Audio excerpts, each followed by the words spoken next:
Next देखेंगे medicinal plants. अब यहाँ पे इंडिया में आपको पता ही है कि बहुत सारे मसाले जड़ी बूटियों के लिए हमारे पुराने टाइम से इंडिया है, एशियन टाइम से बहुत फेमस रहा है, जिसमें हमारे पास 2000 टाइप के प्लांट्स हैं जो कि हम आयुर्वेदा में यूज़ कर रहे हैं। लेकिन अभी फ़िलहाल हम 500 से ज़्यादा जो मेडिसिनल्स प्लांट्स हैं उनको यूज़ कर रहे हैं। फिर आता है वर्ल्ड जो कंजर्वेशन है, यानी कि विश्व संरक्षण संघ ने रेड लिस्ट जारी की है, जिसके अंदर 352 मेडिसिनल प्लांट्स हैं। उनमें से 52 को तो इन्होंने कहा है कि ये ख़त्म होने की कगार पे हैं और कुछ 49 के आसपास ख़त्म हो चुकी हैं। तो अब इंडिया के अंदर बहुत सारी मेडिसिन्स हैं जिनको हम यूज़ कर रहे हैं हमारी डेली लाइफ में, जैसे कि इसमें सर्पगंधा है जो कि हमारी हाई ब्लड प्रेशर रहता है उसको कंट्रोल में करने के लिए काम में आता है। जामुन है, जैसे कि आपने सुना होगा कि जिसको डायबिटीज़ होती है उसको जामुन खाना चाहिए, तो विनेगर वगैरह बनाया जाता है इससे। इसमें डाइजेस्टिव प्रॉपर्टीज़ होती हैं। अर्जुन खाल जो फ्रेश जूस पीते हैं, जिसको कि हम कह सकते हैं कि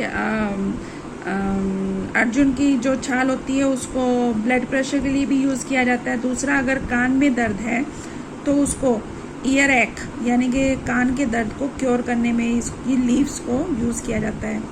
फिर आता है बबूल, जिसका कई बार आपने गोंद खाते हो जो आप सर्दियों के अंदर उसको यूज़ करते हैं, या फिर इसकी लीव्स को आई के जो फोड़े फुंसी हो जाती हैं उनको क्योर करने के लिए इसको यूज़ किया जाता है। नेक्स्ट है नीम। नीम को आपको पता है कि इसके अंदर हाई एंटीबायोटिक और एंटीबैक्टीरियल प्रॉपर्टीज़ होती है जो कि फंगल इन्फेक्शन को दूर करती है। तुलसी कफ एंड कोल्ड के लिए यूज़ किया जाता है और ये मेडिसिन प्लांट ऐसे हैं जो कि हमारे आसपास के एरिया में देखे जा सकते हैं। कचनार, कचनार जो आप मोस्टली सब्जी के रूप में भी खाते हैं, इसको अस्थमा और अल्सर जैसे जो बीमारियां हैं उसके लिए इसको यूज़ किया जाता है, और इवन इसको डायबिटीज़ के लिए भी यूज़ किया जाता है। इसके अंदर डाइजेस्टिव जो प्रॉब्लम्स होती हैं वो दूर करने की मतलब इसके अंदर पावर होती है। तो ये कुछ मेडिसिनल प्लांट्स हैं जो कि हमारे इंडिया के अंदर मोस्टली हम घरों में इसको यूज़ करते हैं। नेक्स्ट आ जाता है वाइल्ड लाइफ। अब वाइल्ड लाइफ क्या है? देखो, हमने शुरू में चैप्टर की जो शुरुआत की थी उसके अंदर हमने पढ़ा था कि हमारे पास फोना और फ्लोरा दोनों चीज़ें हैं। तो फ्लोरा के तो हम पहले स्पीसीज को हम आइडेंटिफाई कर चुके हैं। अब आ जाता है हमारे पास फोना। तो जैसे फ्लोरा हमारे पास रिच वैरायटी में है, सेम ऐसे ही फोना भी हमारे पास रिच वैरायटी में है। इसमें अप्रोक्सीमेटली 90,000 एनिमल स्पीसीज़ हैं जो कि कंट्री लेवल पे देखें तो हमारे पास 2000 जो हमारे पास बर्ड्स की स्पीसीज़ हैं जो कि वर्ल्ड लेवल पे 13% आ जाता है। उसके बाद हमारे पास फिश स्पीसीज़ हैं 2546 जो कि वर्ल्ड लेवल पर 12% आ जाता है। इसके बाद 5 to 8% हमारे पास एम्फीबियन, रेप्टाइल्स और मैमल्स हैं।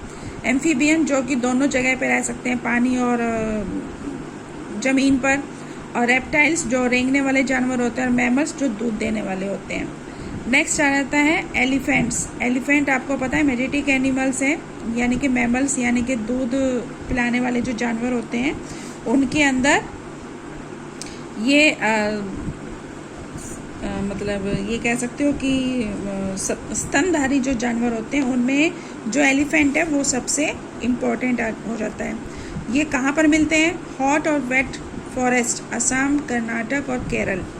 वन हॉर्न राइनोसेरस है वो एनिमल जो हमें स्वैम्पी और मार्शी यानी कि जो हमारा एरिया जहाँ पे दलदल वाला एरिया होता है, पानी वाला एरिया होता है, वहाँ मिलता है, जो कि असम और वेस्ट बंगाल, जो कि आपको सुंदरबन डेल्टा वगैरह का एरिया मिलता है, यहाँ मिलते हैं।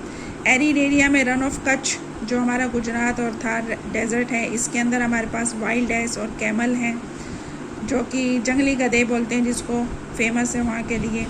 इंडियन बाइसन, नीलगाय, चौसिंगा जिसके 4 सींग होते हैं, gazelle and different species of deers, ये हमारी इंडिया के अंदर ये सारी जो स्पीसीज़ हैं वो मिलती हैं। इसके अलावा जो मंकीज़ हैं उनकी भी हमारे पास बहुत सारी स्पीसीज़ मिलती है। कुछ लाल बंदर मुंह के बंदर होते हैं, कुछ जो रेगुलर हम बंदर देखते हैं, मंकीज़ देखते हैं वो हैं, या फिर हम लंगूर हैं। बहुत सारे टाइप के मंकीज़ हमारे इंडिया के फॉरेस्ट में मिल जाते हैं। अब आता है, do you know wild life protection act was implemented in 1972 in India. 1972 में यहाँ पर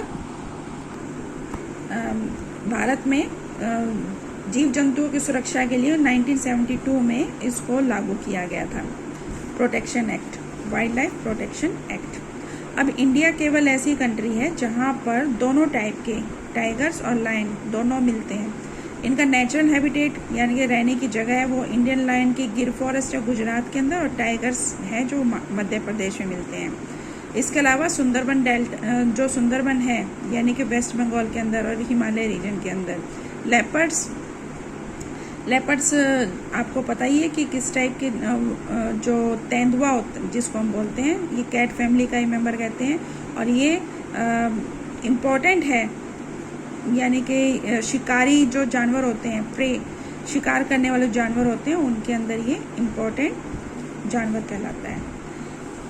इसके बाद रहता है हिमालय हर्बर is a hardy range of animals. अब जो हिमालय एरिया है उसके अंदर बहुत सारे जानवर मिलते हैं, और यहाँ पे जो क्लाइमेट है वो हार्श होता है, एक्सट्रीम कोल्ड होती है, यानी कि अनबीरेबल टेम्परेचर होता है। उसको हम कह सकते हैं कि इस टाइम पे या फिर इस इलाके में, इस एरिया में बहुत सारे जानवर अपने आप को सरवाइव कर सकते हैं। तो यहाँ पे जो लद्दाख है वहाँ आपको पता है कि बर्फ़ रहती है, वहाँ ऊंची ऊंची चोटियाँ हैं, माइनस में टेम्परेचर चला जाता है, और वहाँ पर बहुत सारे याक मिलते हैं।